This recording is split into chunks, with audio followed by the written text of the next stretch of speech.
السلام علیکم سامعین، 24 جمادی الاولیٰ ہے، 19 دسمبر ہے۔ خبر کا عنوان ہے فوج تو بہادر ہے لیکن ہماری سرکار ہی کمزور ہے۔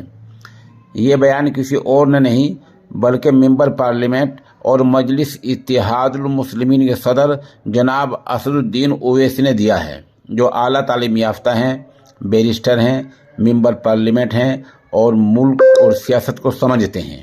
ان کا یہ بیان آیا ہے کہ ہماری سرکار ہی کمزور ہے، فوج تو بہادر ہے۔ اویسی صاحب نے کہا کہ 9 دسمبر کو اروناچل کے توانگ علاقے میں جو فوج کی جھڑپ ہوئی ہے، ہندوستانی اور چینی فوج کی، اس میں سرکار کچھ چھپا رہی ہے۔ سرکار شفافیت نہیں لا رہی ہے۔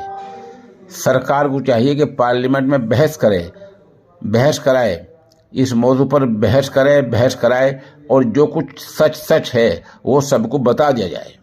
اویسی نے کہا کہ فوج نے بہتر کام کیا ہے لیکن سرکار معاملے کو مشتبہ بنا رہی ہے۔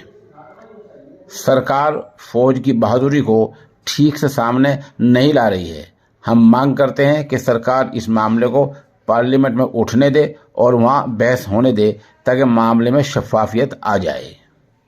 جناب اسد الدین اویسی نے ساتھ ہی یہ بھی کہا کہ ہماری سرکار اس سے پہلے گلوان کے وقت بھی جھوٹ بول چکی ہے، اس لیے بہتر یہ ہے کہ پارلیمنٹ میں اس مدعے پر، اس ایشو پر بحث ہو تاکہ معاملے میں شفافیت آ جائے اور فوج کی بہادری بہتر طریقے سے سامنے آ جائے۔